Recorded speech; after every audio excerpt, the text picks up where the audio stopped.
Mateus capítulo 6, verso 1. Diz assim a palavra do Senhor: guardai-vos de fazer a vossa esmola diante dos homens, para ser visto por eles. Aliás, não tereis galardão junto de vosso Pai que está nos céus. Quando, pois, deres esmola, não faça tocar trombeta diante de ti, como fazem os hipócritas nas sinagogas e nas ruas, para serem glorificados pelos homens. Em verdade vos digo que já receberam o seu galardão. Mas tu, quando deres esmola, não saiba a tua mão esquerda o que faz a direita, para que a tua esmola seja dada ocultamente, e teu Pai, que vê em secreto, te recompensará publicamente. Amém? Feche os seus olhos mais uma vez. Pai, te damos graças por esta noite. Muito obrigado por tua palavra. Em nome de Jesus, continua falando conosco. Usa-me como um canal de bênção nesta hora, em nome de Jesus. Amém. Amém?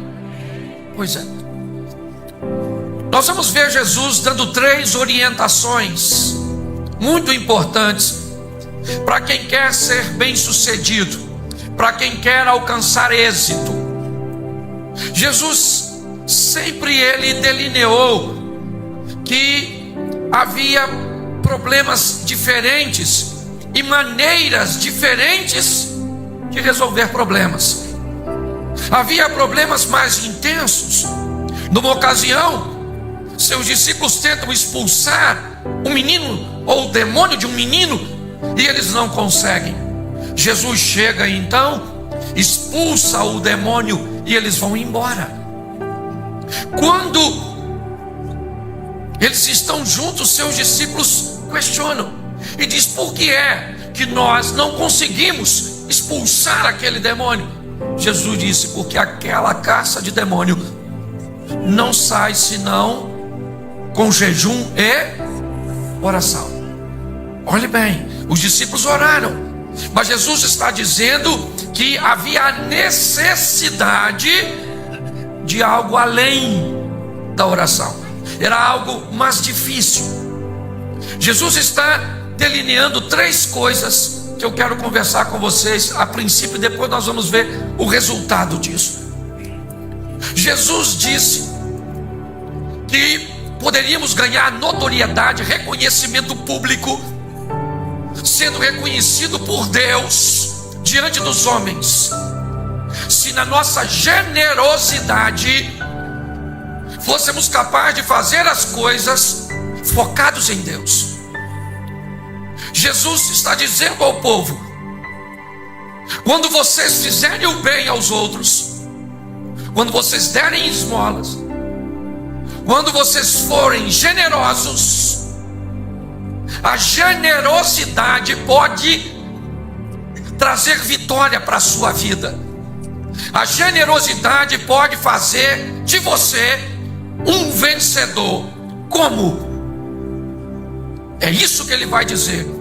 Eu não sei se você deseja prosperidade, se você deseja reconhecimento, se você deseja vitória, mas aqui Jesus vai dizer que há uma maneira de alcançarmos isso. Generosidade focada em Deus. Quando eu faço para Deus, porque Ele diz: quando for generoso,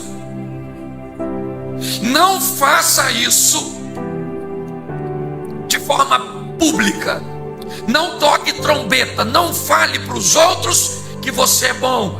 Não conte a respeito de sua bondade, de sua generosidade, porque se assim você o fizer, você já terá recebido o que deseja: o reconhecimento dos homens. Ele diz: se você quiser fazer propaganda de sua bondade, você tem todo o direito de fazer, mas você já vai receber o que deseja dos homens. Jesus disse: se eu quiser ser generoso de de uma tal forma que eu esconda de uma mão o que a outra está fazendo, num sigilo total, o nosso Pai que vê em oculto nos recompensará publicamente. Não tem problema nenhum das pessoas descobrirem que você é bom. Não tem nenhum problema das pessoas falarem de sua generosidade, desde que o propagador disso não seja você. Porque Deus disse: se assim fizer, nós ganharemos reconhecimento público, seremos honrados, abençoados, porque fazemos para Deus. Ok? Quando eu faço para Deus, eu não espero que as pessoas me retornem, porque eu não fiz para elas, eu fiz para Deus. Se as pessoas não me derem o reconhecimento da minha bondade, da minha generosidade, aliás, quem costuma ser generoso, esperando o reconhecimento das pessoas e fazendo para elas, quando não recebem, costumam ficar desanimados e dizem assim: quer saber de uma coisa? Eu não ajudo mais ninguém. Um bando de ingratos. Agora, quando você faz para Deus, você está obedecendo a Deus. Se o outro não te reconhecer, Deus te reconhece publicamente. Se o outro não te honrar, Deus te honra. Amém? Então Jesus está dizendo que uma das maneiras de ser bem sucedido, de ter reconhecimento e de prosperar é generoso. Isso. Você pode se tornar um vencedor colocando isso como prática na sua vida, sem fazer alarde, e os céus se movem a seu. Mas ele também diz que tem outra maneira de alcançar a vitória, e ela começa no versículo de número 5. E quando orares, não sejais como os hipócritas, pois se comprazem em orar em pé nas sinagogas, nas esquinas das ruas, para serem vistos pelos. E em verdade vos digo que já receberam o seu. Mas tu, quando orares, entra no teu aposento e, fechando a tua porta, ora ao Pai que vê o que está em oculto, e teu Pai que vê o que está em oculto te recompensará. E orando, não useis de vã repetições como os gentios, que pensam que por muito falarem serão. Não vos assemelheis, pois, a eles, pois o vosso Pai sabe o que vos é necessário antes mesmo de. Portanto, vós orareis assim: Pai nosso que estás no céu, santificado seja o teu nome, venha o teu reino. Presta atenção, porque Jesus vai dar uma maneira de nós alcançarmos vitória. Primeiro ele diz que generosidade nos traz reconhecimento e vitória, mas agora ele diz que a oração nos traz vitória. E eu acho legal, porque ele vai ensinar o povo a orar. Ele diz: vou explicar uma coisa para vocês. Quando vocês orarem, não faça isso assim no meio dos outros, não. Sabe? Você busca um local.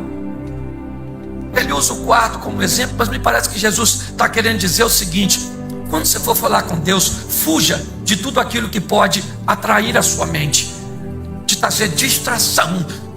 Não é porque o seu quarto é um local místico e lá tem um poder transcendente.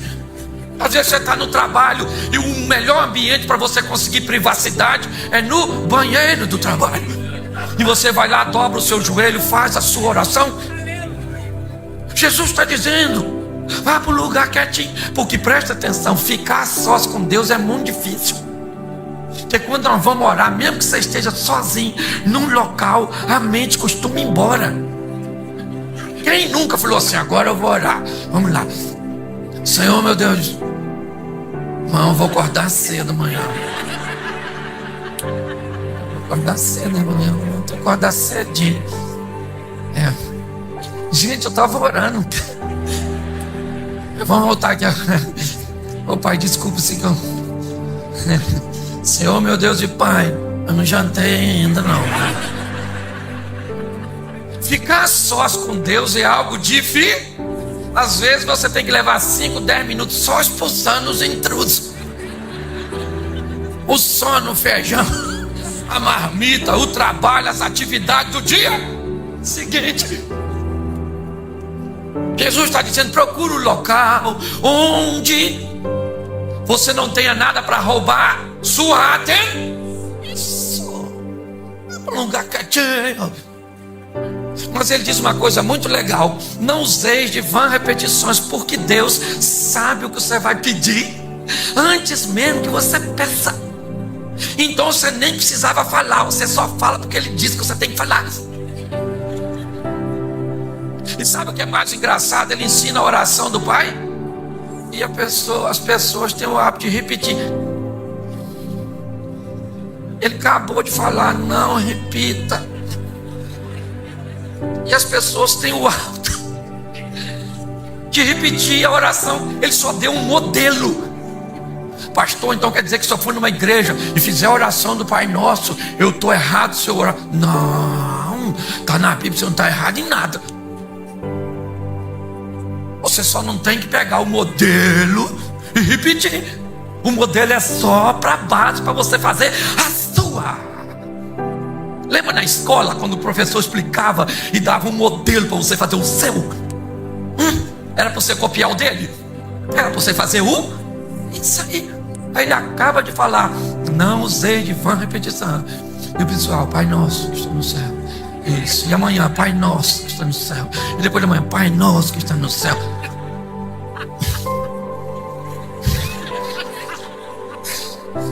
Ele deve falar assim: difícil, acabei de falar para não repetir. Que era para pegar como modelo. E sabe por que as pessoas repetem? Porque não tem intimidade para fazer a sua própria. Quer usar? Era só um modelo. E um modelo muito especial de quem vai fazer uma oração. Olha que coisa. Pai Nosso. Eu fico pensando, por que Jesus não falou meu Pai nessa ocasião? Ele está ensinando a orar. Se ele está ensinando, não é só ele. Em outras ocasiões ele falou meu Pai. Eu estou falando assim porque eu sei que o Senhor sempre me ouve, mas é por causa do momento. Aqui ele falou: quando você orar, descubra que você está falando com quem? Com quem? Com seu? Por isso ele falou Pai Nosso. O nível de intimidade. Olha só. O Pai é de quem? Isso é nosso. E esse nosso inclui você. Que às vezes parece que o nosso é nosso, mas não me inclui. Não, o Pai é seu, entendeu? Por isso que ele diz: quando você orar, você vai estar falando com quem? Com o seu? Com o seu? Eu sei que as famílias estão meio atrapalhadas hoje em dia, mas quem é que quer o melhor para você do que seu pai ou do que seus pais? É ou não é? Então Jesus está falando: olha, quando você orar, tenha certeza que você está falando com o seu. E ele está onde? Eu gosto disso. Eu gosto disso. Pai Nosso. Meu pai, eu poderia estar falando de uma paternidade terrena. Jesus disse: você vai estar falando Pai Nosso que estás no... Isso aí. Estou falando com meu pai biológico. Não. Estou falando com meu Pai que está no céu, é todo poderoso, sabe de todas as coisas, tem todo o poder e pode agir em meu favor. Para ele não há isso aí. É isso que Jesus está falando. Você não está falando com qualquer um. Você está falando com um Pai que está onde? Isso aí. Santificado seja o teu. Deus é santo, sim ou não? Deus é santo. Tem alguma coisa que pode tirar a santidade de Deus? Mas aí Jesus diz: santificado seja o seu. Isso. Por quê? Como é que o nome de Deus é santificado? Pelo comportamento dos filhos dele. Quando o filho repete o DNA do pai, preste atenção. Quando você vê o comportamento de alguém novo, de idoneidade, de seriedade, de respeito, de integridade. Hoje nós não temos muito mais essa cultura, mas antigamente a primeira coisa que se perguntava é: quem é teu pai, garoto? Na minha época de menino, quando eu ia sair com alguém, que eu ia na casa de alguém que eu não conhecia, a primeira coisa que a mãe dele ou o pai dele vinha era me perguntar: ô querido, como é que é o seu nome? Eu falava Cláudio. Cláudio, você mora onde? Eu moro ali. Quem é seu pai, Cláudio? Sim, porque pela referência do pai, eles poderiam imaginar que tipo de criação eu tinha, eu recebi, e que meu comportamento iria sustentar e manter a integridade do nome do meu pai. Quando Jesus diz: Pai nosso que está no céu, santificado seja o teu nome, o que ele está dizendo? Nós estamos aqui para que as pessoas vejam em nós quem é o nosso. Isso aí. Quando alguém fizer alguma coisa, pergunte para ele: quem é seu pai, menino? Ah, meu pai é Deus. Sério? Será que sua mãe não enganou você, não? Porque preste atenção, Jesus está dando muitas informações preciosas. Ele ensina todo um caminho que Jesus está dizendo, que na oração nós falamos com o Pai, que o Pai é nosso. E agora, depois de falar de obras e de falar de oração, ele vai dar a terceira diretriz para quem deseja alcançar vitória. E ela está bem aqui, verso 16: E quando jejuardes, não vos mostreis contristados como os hipócritas, porque desfiguram o rosto, para que aos homens pareça que jejum. Em verdade vos digo que já receberam o seu galardão. Preste atenção: ser generoso e solícito é algo de bom, sim ou não? Orar é algo de bom, sim ou não? E jejuar é algo de bom e positivo, sim ou não? Porém, Jesus fala dessas três coisas extremamente boas e benéficas, feitas de forma errada. Se você é generoso para mostrar para os homens, não vale para Deus. Se você ora para receber a honra dos homens, se você jejua para mostrar para os homens que está fazendo, olha bem, ele não está dizendo de quem está fazendo coisa errada, não. Ele diz de pessoas que fazem coisas certas de forma errada. E aí quando o resultado vem, eles ficam confusos, porque eu oro, porque eu jejuo. Então Jesus está dizendo: generosidade é uma maneira de você ser reconhecido. Oração, você fala com seu pai, e a Bíblia diz: orai sem cessar. É poderoso. E ele está dizendo: tem coisa que não é com generosidade, tem coisa que não é com oração, tem coisa que é com jejum. É a terceira maneira que ele está falando, se você alcançar algumas coisas. Jejum, as pessoas têm um pouco de dificuldade de entender o que é sofrimento, o que é sacrifício. Deixa eu exemplificar para você. Você paga aluguel e prestação da casa própria. Prestação da casa própria é sacrifício ou sofrimento? Deixa eu explicar a você primeiro o que é. O que é sacrifício? Sacrifício é o investimento de algo que tem valor para alcançar algo mais valioso ainda. Prestação da casa própria é sacrifício? É? E aluguel? Sofrimento. Eu estou dando um exemplo, ok? Jejum é o que? Sacrifício ou sofrimento? Sacrifício ou sofrimento? Então Jesus está falando: quando você estiver jejuando, ninguém deve saber que você está jejuando. Então você não vai na casa de ninguém na hora do café da manhã. Ô querido, bom dia. Pô, chegou numa hora boa do café. Não. Não toma café não.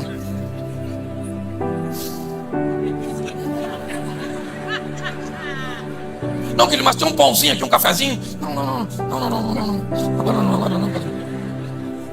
Eu estou assim num propósito.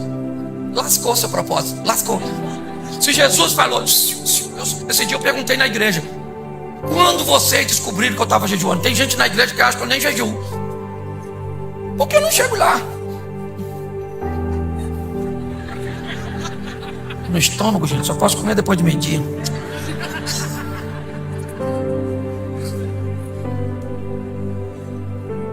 Deixa eu mostrar uma coisa para vocês que está escrito aqui. Quer ver? Verso 4 do capítulo 6. Para que a tua esmola seja dada ocultamente, e teu pai que vê ele te recompensar. Verso 6. Mas tu, quando orares, entra no teu aposento, fechando a tua porta, certo? E o teu pai que está em oculto, e teu pai que está em oculto te recompensar. Verso 18. Para não parecer aos homens que jejuas, mas sim ao Pai, e o Pai que está em te recompensar. Porque tudo aqui Jesus está dizendo: você quer fazer o bem, ser generoso? Seja e faça, mas focado em quem? No Pai. Você vai orar focado em quem? No Pai. Você vai jejuar em quem? Focado em quem? E pronto. Tudo é pro Pai. Pronto. Então o Pai te recompensará quando você for generoso. O Pai te recompensará quando você estiver orando. E o Pai te recompensará quando você estiver jejuando. Mas não mostre para os outros, senão já era.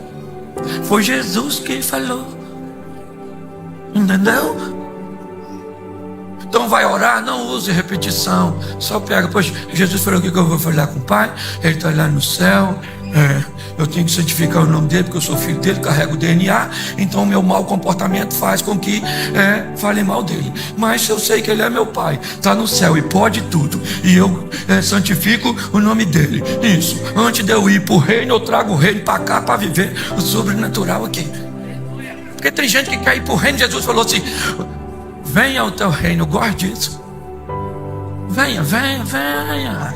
Enquanto você não vai para lá, traz o reino de lá para cá. Viva aqui o sobrenatural, o incrível, o fantástico. Sua vida é natural? É.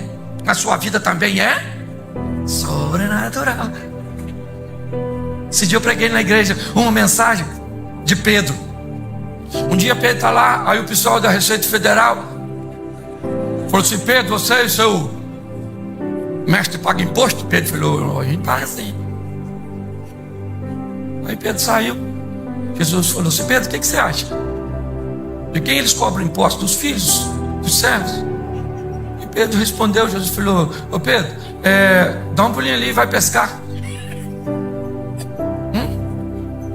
E quando você pegar o primeiro peixe, aperta ele assim, que ele vai abrir a boca, saca um dinheiro.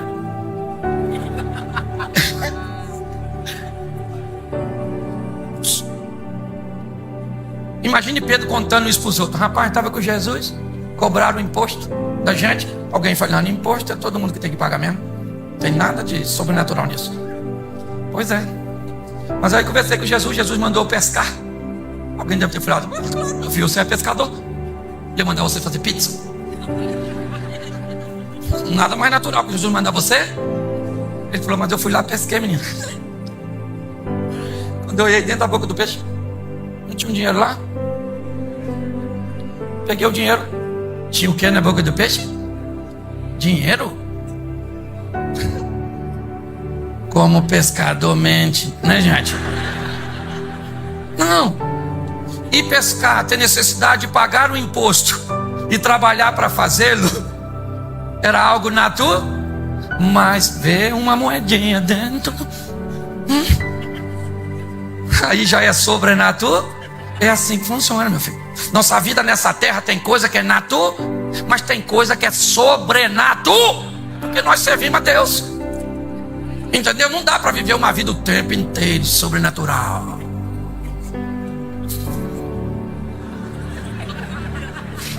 Vai lá, ET. Não é verdade? Não. Tem coisa que é sobrenatural, mas tem coisa que é natural.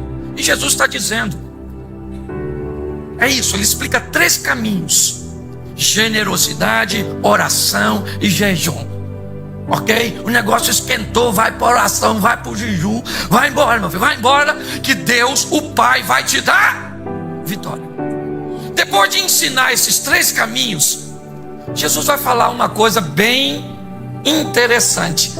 Olha o que ele diz no verso 19: não ajunteis tesouro na terra, onde a traça e a ferrugem tudo consomem, onde os ladrões minam e roubam, mas ajuntais tesouro onde nem a traça nem a ferrugem consomem, e onde os ladrões não roubam, porque onde estiver o vosso tesouro, aí estará também o vosso. Preste atenção. Se Jesus acabou de dar 3 caminhos para seus ouvintes alcançarem vitória, se ele deu 3 caminhos para seus ouvintes colocarem em prática, e diz no final de todos os 3 ensinamentos que o vosso Pai que está no céu vos recompensará, Deus não é homem para que minta, nem filho do homem para que se Se ele falou, ele vai cumprir. Se ele falou que quem é generoso prospera, se ele falou que quem ora prospera e alcança seus propósitos, e quem jejua alcança, é porque alcança.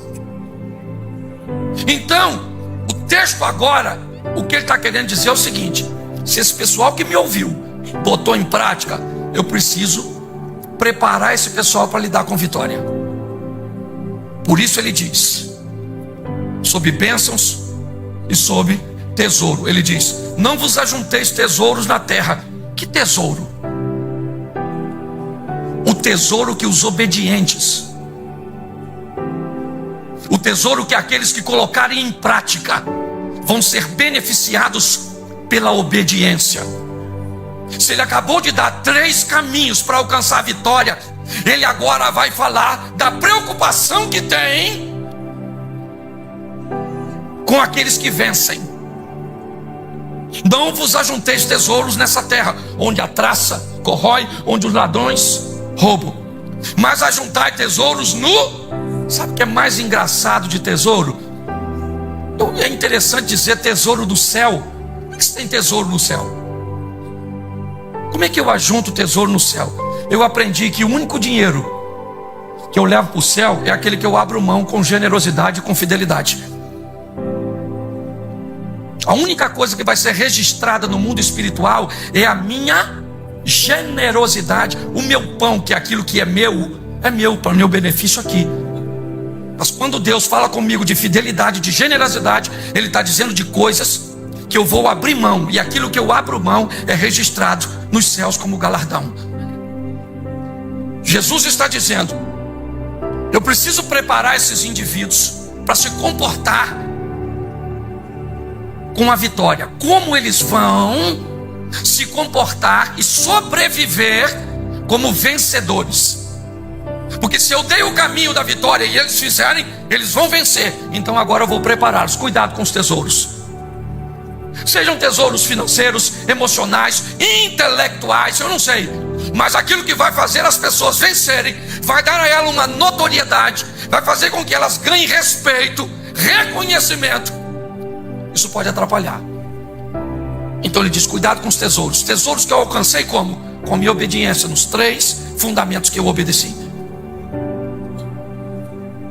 Porque ele diz uma coisa: tesouro é um local ou é algo perigoso. Onde estiver o teu tesouro, ali estará o teu coração. Se Jesus deu caminho para as pessoas alcançarem tesouros, agora ele diz: eu preciso dar um alerta para esse pessoal que vai vencer. Eu preciso dizer a eles que eles são vencedores porque obedeceram ao Pai. E é somente por isso. Porque eles podem correr o risco de passar a confiar mais nos tesouros que receberam pela obediência e se esquecerem. É até disso que ele vai falar agora, de ótica. Após falar onde tiver o seu tesouro, ali estará o seu coração. Olha o que ele diz. Verso 22. A candeia do corpo são os olhos.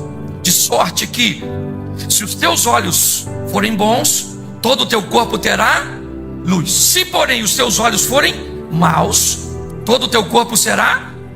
Se portanto a luz que há em ti são trevas, quão grandes trevas serão.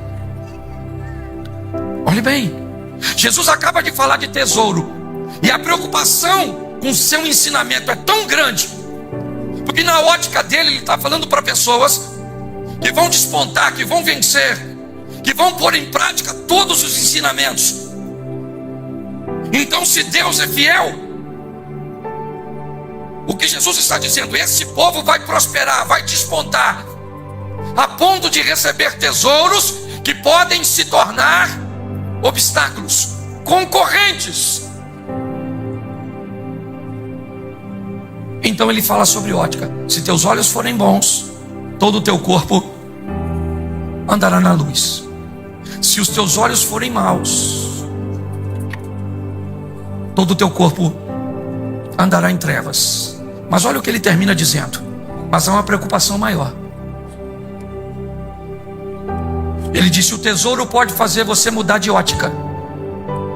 Se os olhos podem mudar e você nem notar, porque o final do ensinamento ele diz: o pior de tudo é se a luz que estiver em você for trevas.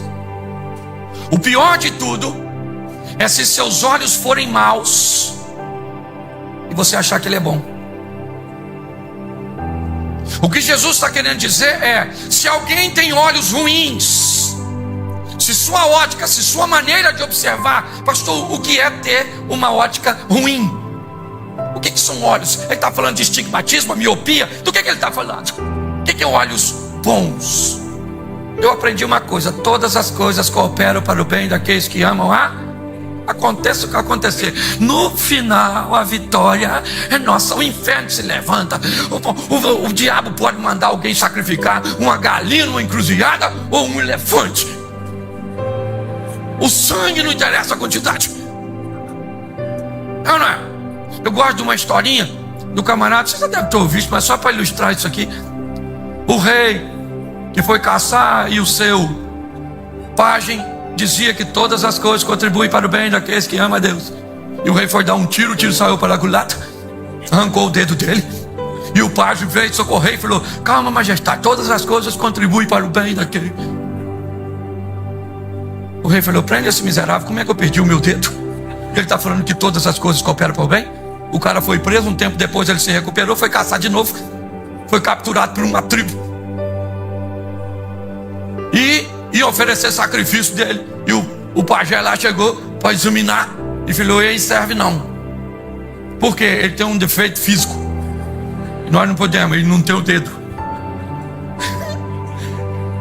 Soltaram ele. Ele foi para cá feliz: ainda bem que eu perdi esse dedo, hein? Cara, esse negócio de todas as coisas contribuem para o bem, esse negócio é verdade mesmo. Chegou lá, mandou soltar o cara e falou: rapaz, eu me lasquei por causa do dedo. Se não fosse o dedo. Mas espera aí, se Deus é bom, por que ele deixou você ficar preso assim então? Você não ficou revoltado não? Ele falou: eu não.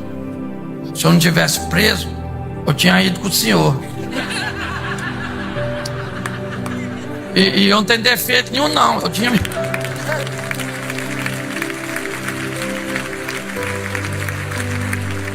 Sabe o que mais é engraçado para mim nessa história? É que nela até o Lula escapava.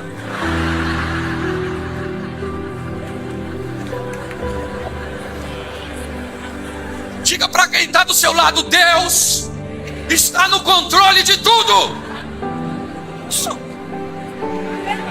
Amém.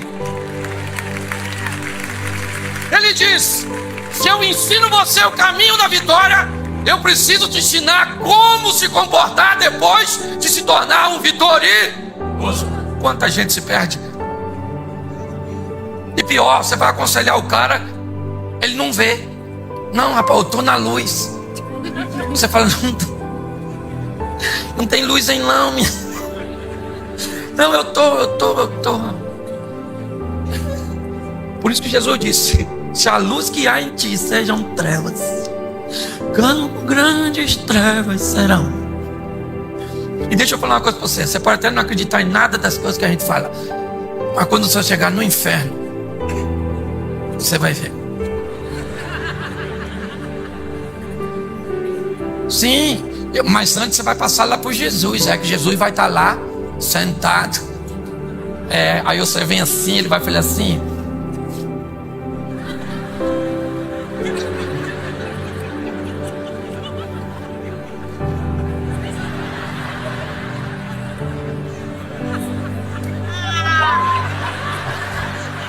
É uma maneira educada de mandar as pessoas para o inferno, não é verdade? Cuidado, você pode estar rindo de você mesmo. Só a preparação que Jesus faz aqui é algo fantástico. E é tão fantástico que parece que ele mudou de assunto, mas ele volta. Verso 24: ninguém pode servir a dois senhores, porque há de odiar um e amar o, ou se dedicar a um e desprezar o. Não podeis servir a Deus e a Mamon, a Deus e o dinheiro. Ele acabou de dizer: onde estiver o teu tesouro, ali estará o teu. Ele vai para a ótica e volta para o dinheiro. Por quê? Porque seu propósito é blindar, é preparar, é resguardar os vitoriosos. Porque a gente já viu muito vencedor perecer no meio do caminho. Muita gente que pensa que é alguma coisa. Eu não preciso fazer isso, mas eu já tive o privilégio de aprender tanta coisa com a simplicidade. Sabe, uma das maiores virtudes, esse dia me perguntaram: defina Silas Malafaia. E eu falei: soro antiofídico. O homem é venenoso, mas não mata não. O propósito é salvação. Desculpa, mas foi o que eu encontrei no momento. Mas uma das coisas que me impressionam nele é ele saber que tudo que ele vive, tudo que ele tem e tudo que ele faz é para Deus. Isso é que me encanta, sabe? Porque quem faz para Deus não tem. Jesus falou: você ora, quietinho, Pai abençoe você. Você vai, olha que beleza. Guarda o teu coração, onde estiver o teu tesouro, ali estará o teu. De todas as coisas que deves guardar, Provérbios, guarda em primeiro lugar o teu, porque dele procede as saídas da vida. Mas eu acho que Jesus também vai falar para um outro grupo, para me fechar aqui. Olha que legal. A partir do 25 é um outro grupinho assim, que também estava lá escutando, porque tem todo mundo escutando. Por isso vos digo, não andeis cuidadosos quanto à vossa vida, pelo que havei de comer, pelo que havei de beber. Nem esse eu acho que não é o primeiro grupo, porque o primeiro grupo já obedeceu e foi bem. Aí ele diz assim, verso 26: olhai para as aves, elas não semeiam nem cegam, nem ajuntam em celeiros, e o vosso Pai Celestial não tem de vós muito mais valor do que elas? Olha bem, verso 28: e quanto ao vestuário, porque andeis solícitos? Olhai os lírios do campo, como eles crescem, não trabalham nem fiam. E eu vos digo que nem mesmo Salomão, em toda a sua glória, se vestiu como qualquer deles. Pois se Deus assim veste a erva do campo, que hoje existe e amanhã é lançada no fogo, não vestirá também a vós, homem de pequena fé? Olha só, primeiro ele diz: o caminho é esses três. Quem fez se prepara para lidar com o sucesso. Mas tinha uma turminha lá escutando. Será que isso é verdade mesmo? Esse negócio assim, estão querendo me enrolar isso. Jesus aí é assim mesmo. Jesus falou: vamos fazer o seguinte: olhai os lírios do campo, olhai as aves do céu. Quem é que abençoa? Quem é que faz? Quem é que provê? Nem mesmo Salomão, olhe bem, ele acabou de falar de riqueza e utiliza uma das figuras mais ricas da Bíblia, se não o mais rico, Salomão. Nem mesmo Salomão, em toda a sua glória, com todo o dinheiro que tinha, se vestiu como um lírio. O que Jesus está querendo dizer para o povo que duvida? Aprenda por observação. Olha a vida de quem obedece. Olha a vida de quem coloca em prática. Olhe bem. Ele poderia desprezar a classe que duvidava, mas ele diz não. E ele chama esse povo de pequena fé. E pode ter certeza que esse não é o primeiro que ele preparou para a vitória. Porque não havia necessidade de falar dessa maneira. É claramente fácil de observar que ele está se dirigindo a outro público. Quando ele diz, não andeis ansiosos. Que ansioso eu vou andar se eu sei que tudo que eu faço é para Deus? Se eu aprendi a ser generoso, que ansiedade vai haver em mim se eu sei que Deus está no controle de todas as coisas? Pode até haver um nível de ansiedade normal, ok? Perfeitamente aceitável. Não estou dizendo que quem vive na presença de Deus e obediência não é ansioso. Nós temos que lidar com tempo em tempo, inevitavelmente nos traz algum nível de ansiedade. Mas quando ele diz isso, ele diz uma coisa muito interessante no verso 31. Não andeis, pois, inquietos, dizendo que comeremos, ou que beberemos, ou com que nos vestiremos, porque todas essas coisas os gentios, de certo vosso Pai Celestial, bem sabe que necessitar de todas. Preste atenção, buscai primeiro. Vamos lembrar da oração? Venha ao teu. Ele diz, buscai primeiro o reino de, e a sua, e todas as demais coisas vos serão acrescentadas.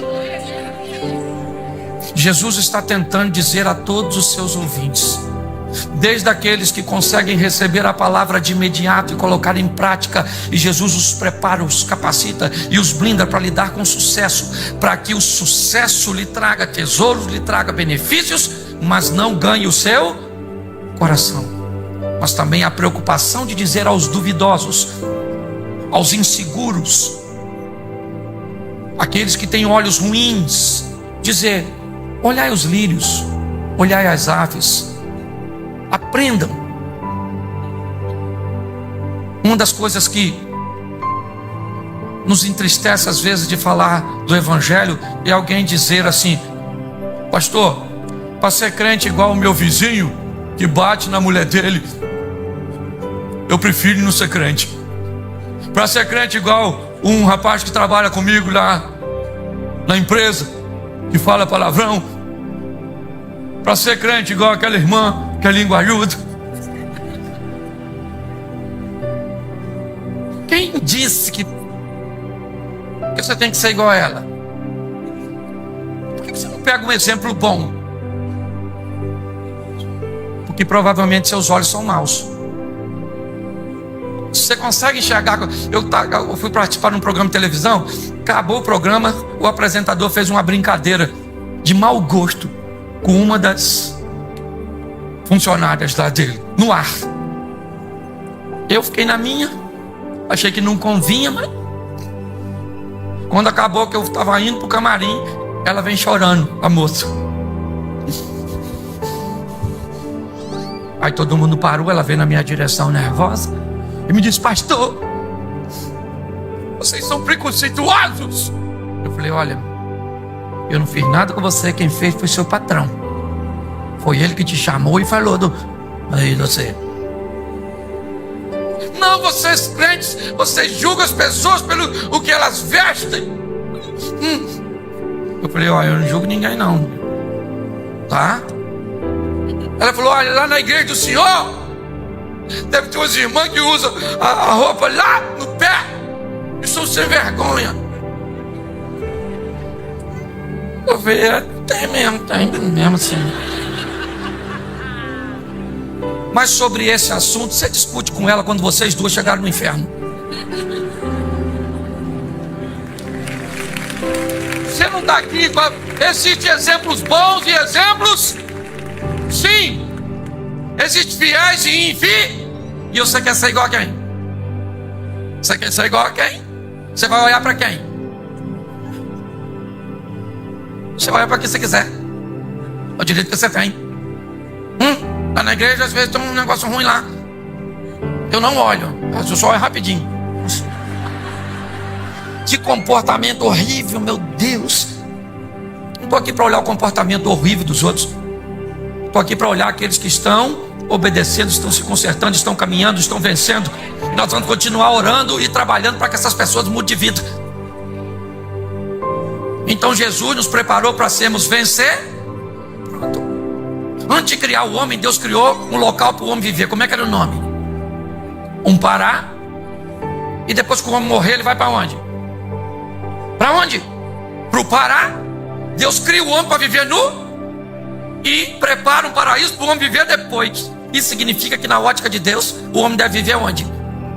Então, meu filho, pega o seu lar, a sua família. Aí o pessoal fala assim: pastor, a minha casa é um inferno.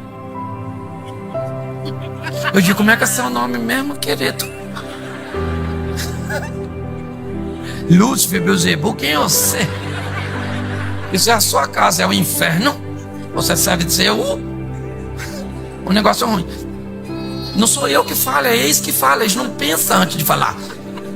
Então olha para quem está do seu lado e diz: eu fui criado para viver no paraíso. E enquanto eu não for para o paraíso, eu crio o paraíso onde eu estou. Você pode dizer amém?